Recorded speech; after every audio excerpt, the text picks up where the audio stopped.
الحمدللہ رب العالمین والصلاة والسلام علی رسولہ الکریم وعلی آلہ واصحابہ اجمعین اما بعد فاعوذ باللہ من الشیطان الرجیم بسم اللہ الرحمن الرحیم رب اشرح لی صدری ویسر لی امری واحلل عقدۃ من لسانی یفقہوا قولی۔ ابھی ہم لوگ جب پاکستان گئے ہوئے تھے تو وہاں پہ بہت سے لوگوں سے میری ملاقات ہوئی۔ جاننے والے ظاہر جب جاتے ہیں تو بہت سے لوگوں سے ملاقات ہوتی ہے، تو جب ملاقات ہوتی ہے تو ڈفرینٹ ڈسکشنز ہوتی ہیں کرنٹ افیئرس کے بارے میں، ملک کے حالات کے بارے میں، اکانومی کے بارے میں، اوور آل سچویشن کے بارے میں۔ تو بہت سے لوگوں میں میں نے ایک چیز دیکھی کہ لوگوں میں بہت زیادہ ڈر کی کیفیت، کچھ لوگ خوفزدہ تھے حالات کی وجہ سے، کچھ لوگ مایوسی تو نہیں کہنے چاہیے لیکن ایک نا امیدی کی کیفیت کہ بس یہ حالات تو یہی رہیں گے، اب تو حالات مزید خراب ہی ہوں گے، اب تو بہتری ہو نہیں سکتی۔ تو یہ تو ہوگی ملک کے اعتبار سے۔ اسی طرح لوگوں کی اپنی جابس کے اعتبار سے، گھروں کے اعتبار سے، اپنی سورس آف انکم کے اعتبار سے بہت سے لوگ جو تھے وہ پریشانی کے حالت میں تھے۔ تو یہ جو چیز ہے یہ صرف ایک ملک کا مسئلہ نہیں ہے، کسی ایک شہر کا مسئلہ نہیں ہے، بلکہ پوری دنیا میں انسان مختلف قسم کے حالات سے گزر رہے ہوتے ہیں اور ان کا حالات کے اعتبار سے سوچنے کا ایک نظریہ ہوتا ہے، اپنا انداز ہوتا ہے۔ کچھ لوگ ایسے ہوتے ہیں جو بہت تھوڑی سی مشکل آتی ہے اور اس میں گھبرا جاتے ہیں، کچھ ہوتے ہیں جو کہ بہت بڑی بڑی مشکلات کے اندر بھی گھبراتے نہیں۔ تو مختلف قسم کے لوگ ہوتے ہیں۔ تو میں نے سوچا اس کے بارے میں تھوڑا بات کر لی جائے اور ہم سب کے لیے ایک ریمائنڈر ہو کہ حالات جس ہوتے ہیں ہمیں کیا کیا چیزیں کرنی چاہیے جس سے ہمیں تھوڑا سا فائدہ بھی ہو سکتا ہے اور ہم ان حالات کا سامنا بھی کر سکتے ہیں، مقابلہ بھی کر سکتے ہیں۔ ایک جو چیز تمام سچویشن میں جو اہم ہوتی ہے وہ ہوتا ہے ہمارے سوچنے کا انداز، کہ ہم حالات کو دیکھتے کس نظر سے ہیں، ہم سوچتے کیا ہیں، ہمارا رویہ کیا ہے۔ جسے ہم کہتے ہیں ایک ہوتی ہے پازیٹیو تھنکنگ، مثبت سوچ۔ جو مثبت سوچ ہوتی ہے وہ ہر سچویشن میں، ہر مشکل میں اس کا کوئی نہ کوئی سولوشن دیکھنا شروع کرتے ہیں۔ جب کوئی پرابلم آئی تو جو لوگ پازیٹیو تھنکنگ والے لوگ ہوتے ہیں ان کو پرابلمس کے اندر بھی سولوشنز نظر آتے ہیں، ان کو پرابلمس کے اندر بھی اپرچونٹیز نظر آتی ہیں۔ وہ جب حالات دیکھتے ہیں تو اگر ان کو پتہ ہے کہ حالات ابھی تبدیل نہیں بھی ہوں گے لیکن وہ اپنی مثبت سوچ کی وجہ سے ان حالات کا مقابلہ کرنا ان کے لیے آسان ہوتا ہے۔ دوسری طرف وہ لوگ ہوتے ہیں جو نیگیٹو تھنکنگ والے ہوتے ہیں، منفی سوچ رکھتے ہیں، ان کو ہر سچویشن میں پرابلم نظر آتی ہے۔ ان کو کوئی آپ سولوشن دیں گے نا تو اس سولوشن میں سے بھی پرابلم نکال لیں گے، ان کو آپ کوئی دوسرا سولوشن دیں گے اس میں سے بھی پرابلم نکال لیں گے۔ انہیں ہر چیز کے اندر مسائل ہی نظر آتے ہیں اور ان کی یہ سوچ ہوتی ہے کہ بھئی ہم کچھ بھی کر لیں اب یہ حالات تبدیل نہیں ہونے، اب زندگی ایسے ہی رہنی ہے۔ اور وہ سوچ اور اس سوچ کے ساتھ جب وہ زندگی بسر کرتے ہیں تو وہ اپنی ساری زندگی کیا ہے وہ ڈپریشن، پریشانی، سٹریس میں گزار دیتے ہیں اور وہ خود بھی اپنے لیے بھی مشکل کا سبب بنتے ہیں اور وہ دوسروں کے لیے بھی مشکل کریٹ کرتے ہیں۔ جب وہ بیٹھ کے دوسروں کو بھی یہی باتیں کرتے ہیں تو وہ دوسروں کو بھی کیا کرتے ہیں کہ نیگیٹو سوچ اپنی ان پر بھی ٹرانسفر کر دیتے ہیں۔ تو یہ پازیٹیو تھنکنگ جو ہے، مثبت سوچ، یہ ہماری زندگی بہت اہم ہے، کیونکہ اس سے کیا ہوگا کہ حالات جیسے بھی ہوں گے لیکن ہمارے سوچنے کے انداز سے ہمارے زندگی گزارنے کا انداز جو ہے وہ تبدیل ہو جاتا ہے۔ اور یاد رکھیے کہ یہ جو خوف کی کیفیت یا نا امیدی کی سچویشن یا پریشانی یا غم، سٹریس، ڈپریشن، یہ فطرتی چیزیں ہیں۔ یہ کوئی ایسی چیز نہیں ہے کہ جسے انسان کہے کہ نہیں یہ ہونی ہی نہیں چاہیے۔ اللہ تعالیٰ نے انسان کو بنایا، انسان میں سب جذبات کو ڈالا۔ انسان کو خوشی بھی محسوس ہوتی ہے، پریشانی بھی ہوتی ہے، کبھی کبھی خوف بھی ہوتا ہے، کبھی کبھی غم بھی ہوتا ہے۔ یہ سب انسان کے اندر کی فیلنگز ہیں۔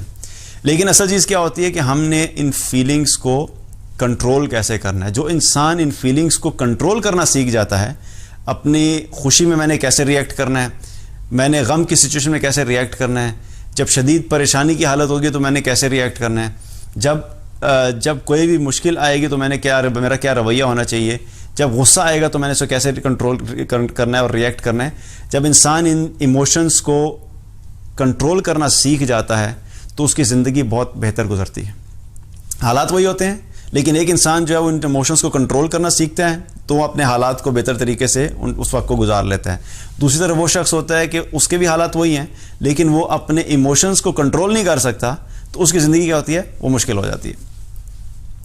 جو آزمائشیں ہیں حالات مشکل آنا یہ کوئی ابھی کی بات نہیں ہے. جب سے دنیا بنی ہے تب سے لے کے آج تک مختلف لوگوں پہ، مختلف قوموں پہ، مختلف علاقوں پہ اچھے حالات بھی آئے اور مشکل حالات بھی آئے.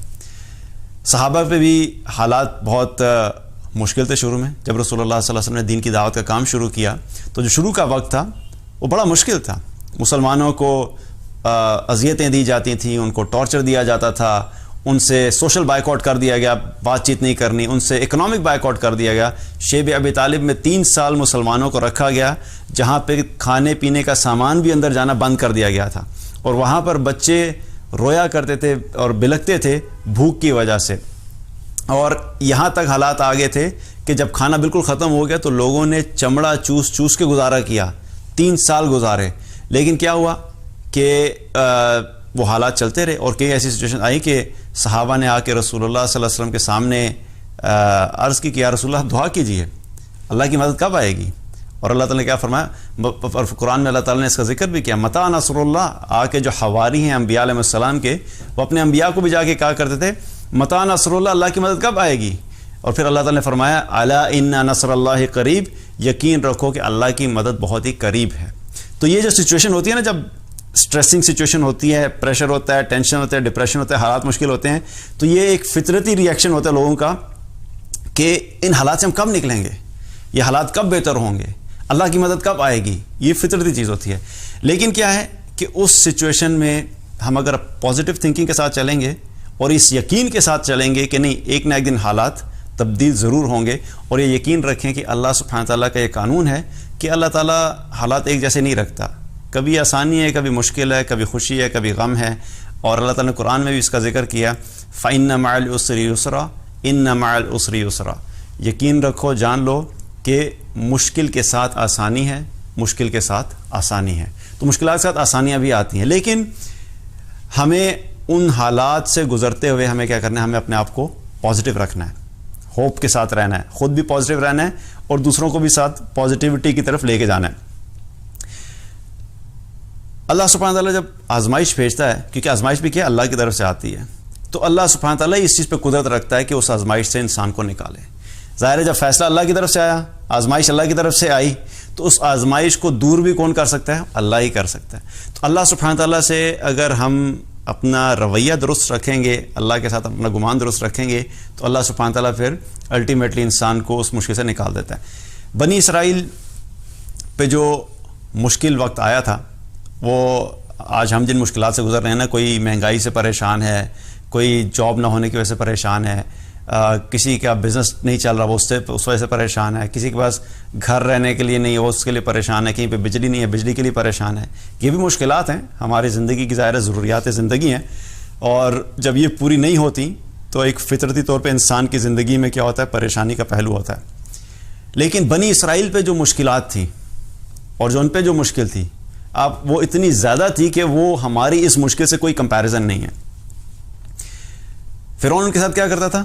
اللہ تعالیٰ نے فرعون کا تذکرہ، بنی اسرائیل کا تذکرہ بہت جگہ پہ قرآن میں کیا، لیکن سورہ بقرہ کی آیت نمبر 49 میں اللہ تعالیٰ نے اس چیز کا تذکرہ کیا اور براہ راست بنی اسرائیل کو مخاطب کر کے کہا کہ فرعون تمہارے ساتھ کیا کرتا تھا. تو بنی اسرائیل سے کیا فرمایا کہ اللہ تعالیٰ نے یذبحون ابناءکم ویستحیون نساءکم، کہ فرعون کیا کرتا تھا؟ بنی اسرائیل سے اللہ تعالیٰ نے فرمایا کہ وہ تمہاری لڑکیوں کو قتل کر دیتا تھا، تمہارے لڑکوں کو ذبح کرتا تھا، قتل کرتا تھا، اور تمہاری لڑکیوں کو چھوڑ دیا کرتا تھا.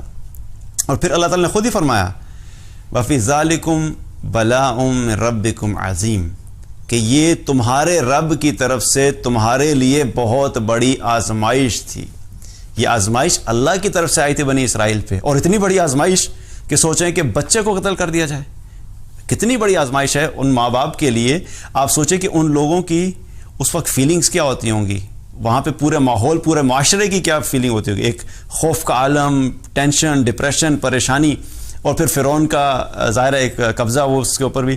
تو یہ بہت ہی مشکل حالات تھے.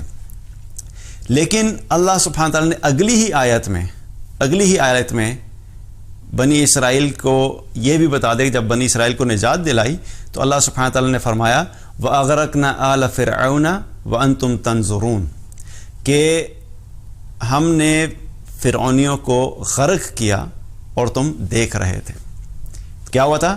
ایک سٹیج آئی کہ اللہ سبحانہ تعالیٰ نے موسیٰ علیہ السلام کے ذریعے سے بنی اسرائیل کو فرعون کے اس ظلم سے نجات دلائی. اور یہاں پر اللہ سبحانہ تعالیٰ کیا فرما رہا ہے کہ میں نے ان کو غرق کیا اور تم دیکھ رہے تھے. یہاں پہ کیا ہوا تھا کہ اللہ سبحانہ تعالیٰ نے بنی اسرائیل کو فرعون کا غرق ہونا اپنی آنکھوں سے دکھایا تھا کہ ان کی آنکھوں کے سامنے فرعون جو ہے وہ پانی میں ڈوبا تھا، کیونکہ ان کے دلوں میں فرعون کا ایک خوف تھا. ظاہر ہے ایک ایسی سچویشن ہے، اس میں اتنی بڑی طاقت فرعون سمجھی جاتی تھی کہ اس کے سامنے کوئی بات نہیں کر سکتا. وہ بچوں کو قتل کر رہا ہے تو کوئی اس کے سامنے منہ نہیں کھول سکتا، کوئی آپ اس کے سامنے ریٹیلیٹ نہیں کر سکتے، کوئی کھڑا ہو کے یہ نہیں کہہ سکتے تم ظلم کر رہے ہو. اتنی بڑی طاقت تو اللہ سبحانہ تعالیٰ نے اپنی قدرت ان بنی اسرائیل کو دکھائی کہ دیکھو جس کو تم کو سمجھتے تھے کہ بہت بڑی طاقت ہے، جو کہ بہت بڑی آزمائش تھی، اللہ سبحانہ نے کہا کہ میں نے تمہاری آنکھوں کے سامنے اس کو غرق کیا. اللہ تعالیٰ اس سے ہمیں بتانا چاہ رہا ہے کہ اللہ سبحانہ تعالیٰ اس چیز پہ قدرت رکھتا ہے کہ چاہے حالات جتنے مرضی مشکل ہوں، اللہ سبحانہ تعالیٰ اس چیز پہ طاقت رکھتا ہے، قدرت رکھتا ہے کہ اللہ تعالیٰ بڑی سے بڑی مشکل سے انسان کو نجات دلا سکتا ہے. تو یہ مشکلات کیا ہیں کہ ہماری زندگی میں جو مشکلات ہیں وہ اس کے کمپیریزن میں کیا ہیں؟ بہت بڑی نہیں ہے. تو پہلی چیز ہمیں اپنے ذہن میں کیا رکھنا چاہیے کہ جو بھی سچویشن ہے، ہماری سچویشن بہت سے لوگوں کی سچویشن کی نسبت پہ بہتر ہے. ہمارے حالات بہت سے لوگوں سے بہتر ہیں. تو یہ چیز اپنے ذہن میں رکھیں گے تو اس سے انسان کے ذہن میں ایک پازیٹیوٹی آتی ہے کہ چلو الحمدللہ اتنے برے حالات نہیں ہیں. برے ہیں، ہماری مرضی کے نہیں ہیں، آئیڈیل نہیں ہیں، لیکن کیا ہے as compare to other people ان کے مقابلے میں ہمارے حالات پھر بھی بہت بہتر ہیں.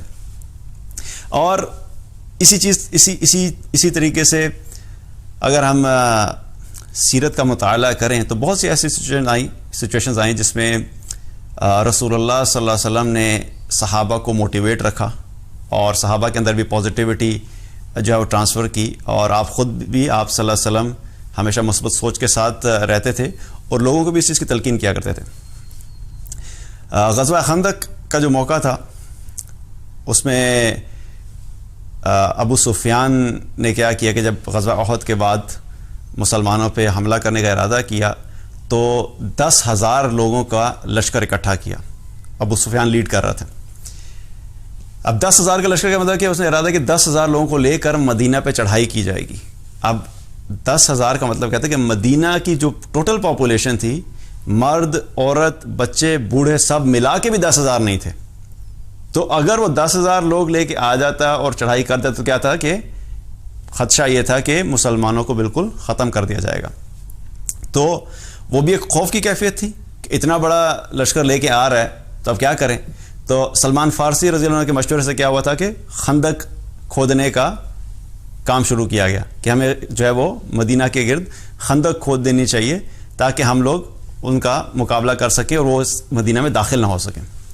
اب جب خندق کھودنا شروع کی تو کیا ہوا کہ جو آپ صلی اللہ علیہ وسلم نے جو لائن بتائی تھی یا جو ایک مارکنگ کی تھی کہ اتنے حصے پہ خندق کھودی جائے گی، وہاں پہ بیچ میں ایک چٹان آ گئی. اب صحابہ نے کیا کیا، اس چٹان کو توڑنا شروع کیا کہ اس چٹان کو توڑا جائے. وہ چٹان ٹوٹ نہیں رہی تھی. تو پھر صحابہ آپ صلی اللہ علیہ وسلم کی خدمت میں حاضر ہوئے اور آ کے عرض کی یا رسول اللہ اس طرح چٹان آ گئی ہے اور وہ ٹوٹ نہیں رہی تو ہمیں کیا کرنا چاہیے. آپ صلی اللہ علیہ وسلم خود اترے خندق میں، اور اس وقت بھی حالات جو تھے مسلمانوں کے بہت اچھے نہیں تھے، اکنامیکلی بہت اچھے حالات نہیں تھے. ابو طلحہ رضی اللہ عنہ بھوک کی وجہ سے، اب وہ خندق کھود رہے ہیں اور بھوک اتنی لگی ہوئی ہے کہ بھوک کی وجہ سے انہوں نے اپنے پیٹ پہ پتھر باندھا ہوا تھا. ابو طلحہ رضی اللہ عنہ آپ صلی اللہ علیہ وسلم کے پاس گئے اور جا کے اپنا کپڑا اٹھا کے اپنا پیٹ دکھایا کہ یا رسول اللہ میں نے بھوک کی وجہ سے ایک پتھر باندھا ہوا ہے. تو آپ صلی اللہ علیہ وسلم نے اپنا کپڑا اٹھا کے دکھایا تو آپ صلی اللہ علیہ وسلم نے 2 پتھر باندھے ہوئے تھے. یہ ہوتا ہے لیڈر جب ہوتا ہے ایسا نہیں ہوتا کہ لیڈر جو ہوتا ہے وہ خود تو آسانی میں ہو اور جو ہے وہ باقی جو ٹیم ہے یا گھر والے ہیں یا جس چیز کے بھی آپ لیڈر ہیں وہ سارے سٹرگل کر رہے ہیں، وہ بیچارے مشکل میں اور آپ خود کیا ہیں عیاشی میں ہوں. یہ بھی ہمیں سیرت سے ملتا ہے کہ جو لیڈر بننے کا ہمیں شوق ہوتا ہے نا، تو ہمیں جو لیڈرشپ کے اندر جو چیزیں نظر آ رہی تو نظر آتا ہے یار جب میں لیڈر بنوں گا تو میں اس کو آرڈر دوں گا تم یہ کر دو، اس کو آرڈر دوں گا تم یہ کر دو، مجھے پروٹوکول ملے گا، لوگ میرے آگے پیچھے ہوں گے. یہ ہمارا کانسیپٹ ہوتا ہے لیڈرشپ کا. لیکن جو اصل لیڈرشپ ہے، جو لیڈرشپ کی جو ریکوائرمنٹس ہیں، جو تقاضے ہیں، اگر ہم ان کو دیکھیں تو ہر انسان لیڈر بننے سے دور بھاگے، کیونکہ اس کی ذمہ داریوں کو پورا کرنا کوئی آسان بات نہیں ہوتی، کیونکہ آپ کے سر پہ پوری ٹیم کی ذمہ داری ہوتی ہے. آپ اگر کمپنی کے لیڈر ہیں تو پوری آرگنائزیشن کی ذمہ داری ہے. آپ اگر گھر کے لیڈر ہیں تو آبویسلی پورے گھر کی ذمہ داری ہے. اور اگر آپ کسی ملک کے لیڈر ہیں تو پورے ملک کے لوگوں کی ذمہ داری آپ کے سر پہ ہوتی ہے، اور قیامت کے دن اکاؤنٹیبلٹی ہوگی، پوچھا جائے گا. تو بہرحال تو آپ صلی اللہ علیہ وسلم نے کیا دکھایا، تو ابو طلحہ رضی اللہ عنہ خاموش ہو گئے. تو رسول اللہ صلی اللہ علیہ وسلم خود بھی پھوک کی وجہ سے 2 پتھر باندھے ہوئے تھے. اب آپ صلی اللہ علیہ وسلم نے کدال لیا اور چٹان پہ بسم اللہ پڑھا اور چٹان پہ ضرب لگائی. اور جب چٹان پہ ضرب لگائی تو چٹان کا کچھ حصہ ٹوٹ گیا، اور آپ صلی اللہ علیہ وسلم نے فرمایا اللہ اکبر، مجھے شام کی کنجیاں دے دی گئیں. سبحان اللہ. یہاں پر سچویشن کیا بنی ہوئی ہے؟ غزوہ خندق ہے، دشمن سر پہ آیا ہوا ہے، اور اس وقت حالات کے ہیں، مشکل کے حالات ہیں، اور آپ صلی اللہ علیہ وسلم نے جب چٹان پہ مارا اور ساتھ کیا کہا کہ مجھے شام کی کنجیاں دے دی گئیں، میں سرخ محلوں کو دیکھ رہا ہوں. پازیٹیوٹی کہ اس وقت جو سچویشن چل رہی ہے وہ بہت ٹف ہے، تو اس کو بھی ایڈریس کرنا ہے. اچھا، یہاں پہ ایک اور جو ہمیں پوائنٹ سمجھنے کی بات ہے کہ کئی دفعہ کیا ہوتا ہے کہ ہم لوگ صرف جو سچویشن اس وقت موجود ہوتی ہے ہم اس کو اگنور کر دیتے ہیں، ہم آگے کی لمبی چوڑی پلاننگز کر رہے ہوتے ہیں. وہ ہوائی قلعے بنا رہے ہیں اور پتہ نہیں ہم یہ کریں گے اور وہ کریں گے. جو چیز کر سکتے ہیں ہم اس پہ فوکس نہیں کرتے، ایک چیز. اور دوسری چیز کیا ہے کہ یہاں پہ رسول اللہ صلی اللہ علیہ وسلم کی سیرت سے ہمیں کیا پتہ لگتا ہے کہ آپ نے جو اس وقت کے حالات ہیں، سچویشن، اس کو بھی ایڈریس کرنا ہے، اور اس کے ساتھ ساتھ آئندہ کے لیے بھی پلاننگ کرنی ہے. آپ نے آئندہ کی بھی سوچ رکھنی ہے کہ ہمیں کیا کیا بہتر کر سکتے ہیں. تو یہاں پہ ایک طرف کیا ہو رہا ہے کہ خندق کے لیے چٹان کو توڑ رہے ہیں، اور دوسری طرف مسلمانوں کو پازیٹیوٹی اور خوشخبری کیا دے رہے ہیں کہ مجھے کہاں کی کنجیاں؟ شام کی، مجھے شام کی کنجیاں دے دی گئیں. پھر آپ صلی اللہ علیہ وسلم نے بسم اللہ کہہ کے ایک اور ضرب لگائی، اور ضرب لگا کے پھر کہا اللہ اکبر، مجھے فارس دے دیا گیا اور میں وہاں کے سفید محل کو دیکھ رہا ہوں. پھر آپ صلی اللہ علیہ وسلم نے تیسری ضرب لگائی بسم اللہ کہہ کے، اور پھر فرمایا اللہ اکبر، مجھے یمن دے دیا گیا ہے اور میں صنعاء کے پھاٹک دیکھ رہا ہوں. مطلب مسلمان وہاں پہ کیا ہے؟ خندق کھود رہے ہیں، لیکن وہاں پر بھی آپ صلی اللہ علیہ وسلم نے مسلمانوں کو پازیٹیوٹی کی طرف لے کے آئے. اور یہ یقیناً اللہ کی طرف سے یہ معجزہ بھی تھا کہ آپ صلی اللہ علیہ وسلم کو اللہ تعالیٰ نے وہ چیزیں دکھا دیں. یہ اللہ کی طرف سے ایک معجزہ بھی ہے. لیکن ہمارے لیے میسج کیا ہے کہ مشکل حالات میں بھی ہمیں پازیٹیو باتیں بھی کرنی ہیں. اگر ہم صرف نیگیٹو باتیں ہی کرتے رہیں گے، صرف ٹینشن کی باتیں کرتے رہیں گے، پریشانی کی باتیں کرتے رہیں گے، تو ہمیں کیا ہے، ہم لوگ مزید اس نیگیٹیوٹی کے اندر، مزید اس دلدل میں پھنستے چلے جائیں گے. تو آپ صلی اللہ علیہ وسلم صحابہ کو موٹیویٹ بھی رکھا کرتے تھے اور پازیٹیوٹی کی طرف بھی لے کے آیا کرتے تھے کہ ٹھیک ہے حالات ابھی مشکل ہیں، لیکن آئندہ آنے والے حالات یہ بھی دیکھ لو کہ کیا ہوگا کہ فارس ہمارے پاس ہوگا، یمن ہمارے پاس ہوگا، شام ہمارے پاس ہوگا. یہ سب چیزیں آگے کی ہیں. تو مسلمانوں کو کیا موٹیویٹ کیا. اسی طریقے سے جو موتا کی جنگ میں آپ صلی اللہ علیہ وسلم نے جب صحابہ کو روانہ کیا تو ان میں عبداللہ بن رواحہ بھی تھے رضی اللہ عنہ. جب وہاں پہ دشمن کا مقابلہ ہونے لگا، دشمن کی فوجوں کو دیکھا تو کیا دیکھتے ہیں کہ مسلمان 3000 اور دشمن 2 لاکھ. 3000 اور 2 لاکھ، 3000 اور 2 لاکھ کا کوئی کمپیریزن نہیں ہے. آج جب یہ سچویشن دیکھی تو صحابہ نے مشورہ کیا کہ ہمیں کیا کرنا چاہیے.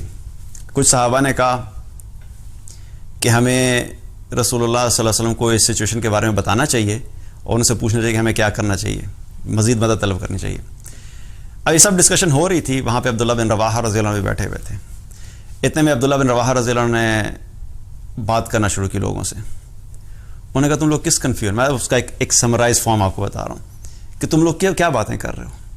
تم لوگ جس کام کے لیے نکلے تھے، جس کی طلب میں نکلے تھے، وہ تو وقت آ گیا، یعنی نکلے گی جنت حاصل کرنے کے لیے.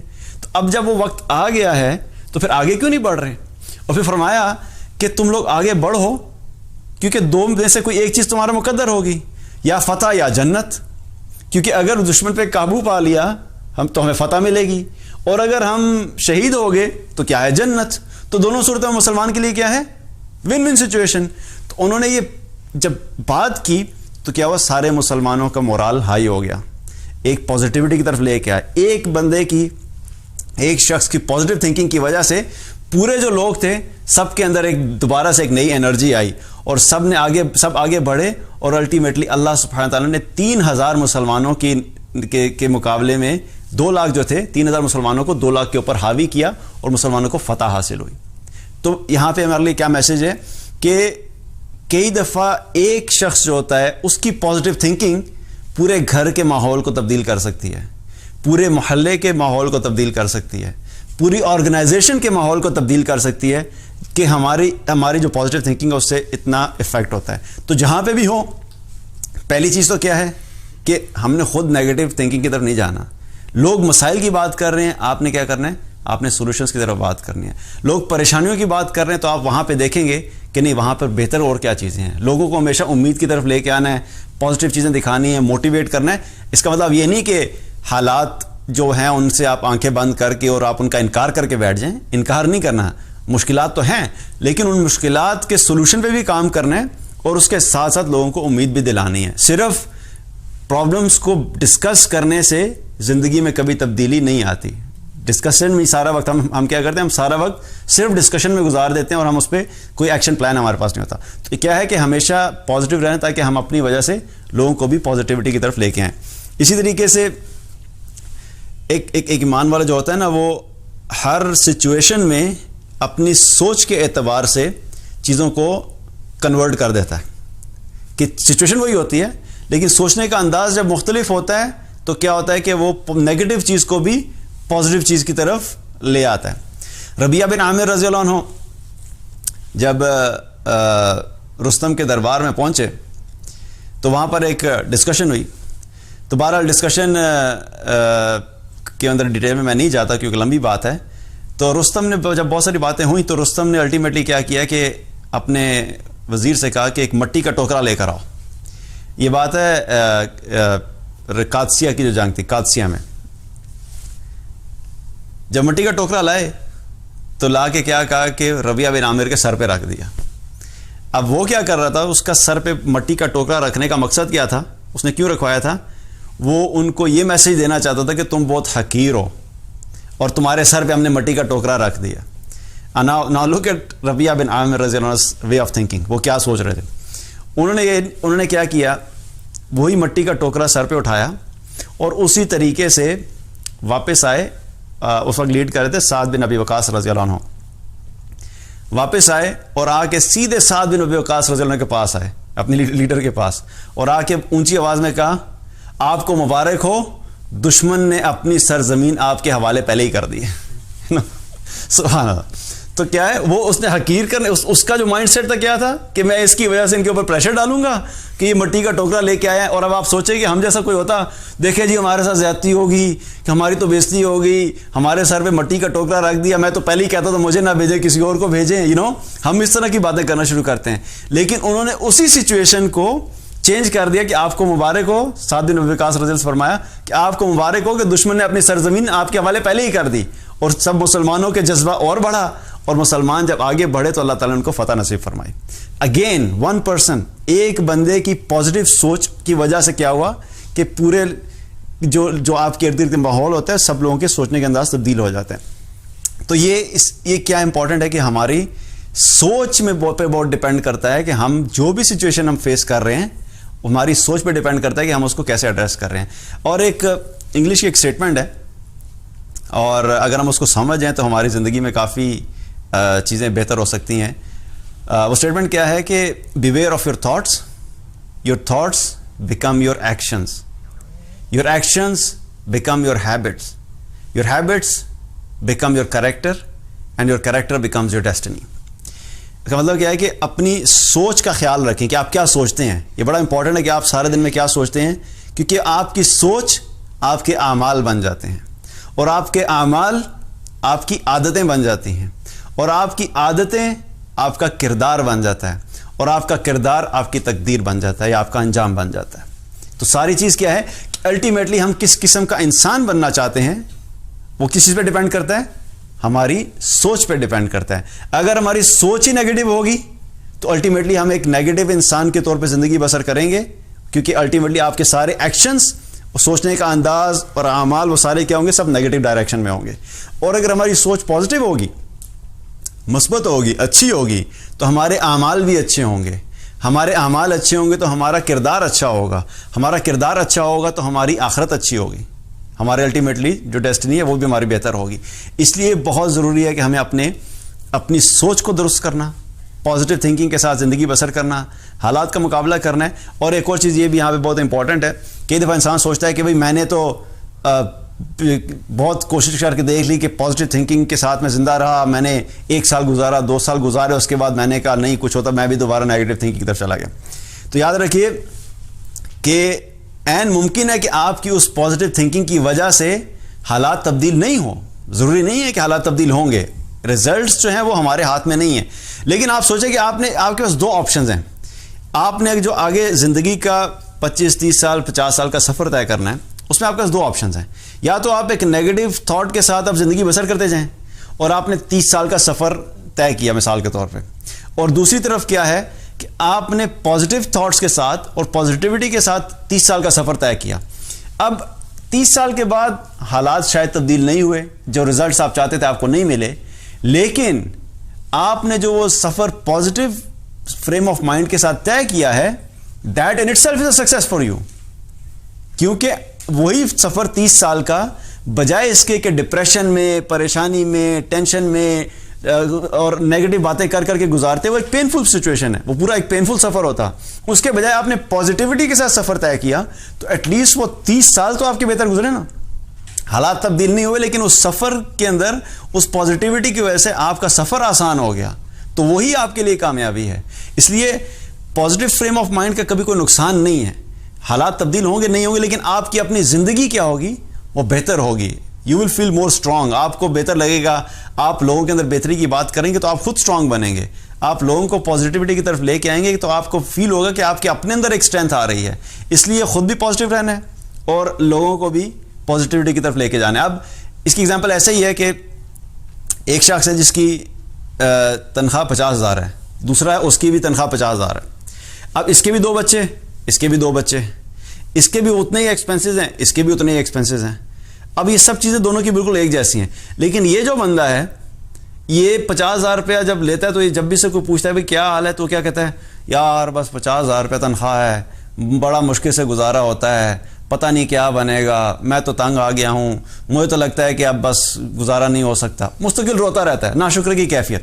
لیکن دوسرا بندہ, اس کی بھی سچویشن ایگزیکٹلی وہی ہے. جب آپ اس سے پوچھتے ہیں کہ یار کیا حال ہے, تو کیا کہتا ہے, الحمدللہ اللہ کا بڑا کرم ہے, 50,000 روپیہ تنخواہ ہے, اللہ تعالیٰ عافیت سے گزارا کرا رہا ہے, اللہ کا بڑا کرم ہے. اب اس کی آپ ذرا کیفیت سوچیں کہ اس کے بات کرنے کے انداز کے اندر ہی آپ کو کیا لگتا ہے کہ ایک میزریبل لائف گزار رہا ہے, کیونکہ خود اپنے منہ سے بول رہا ہے کہ یار بڑی عجیب سی زندگی ہے.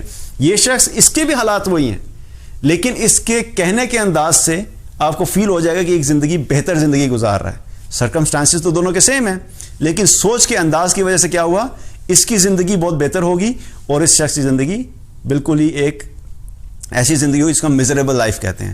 تو ویسے بھی کیا ہے کہ جب آپ کے پاس جو چیزیں موجود ہیں, آپ ان کا اگر شکر ادا نہیں کریں گے تو کیا ہوگا کہ ان میں سے بھی برکت بھی نکل جائے گی اور عین ممکن ہے وہ بھی چلے جائیں. اور اگر آپ کے پاس جو بھی حالات ہیں اور جیسی بھی سچویشن جتنا موجود ہے اس پہ آپ شکر ادا کریں گے تو اللہ تعالیٰ اس کو مزید بڑھا دے گا. کیونکہ اللہ تعالیٰ نے قرآن میں کیا فرمایا, لَإِن شَكَرْتُمْ لَأَزِيدَنَّكُمْ, کہ تم شکر کرو تو میں مزید بڑھا دوں گا. اب آپ کے پاس 50,000 ہے, اس کے اوپر آپ شکر ادا کرتے ہیں, اللہ کا شکر ادا کریں, اللہ کی فرما برداری والی زندگی بسر کریں, تو اللہ سبحانہ تعالیٰ اس کو مزید بڑھا دے گا.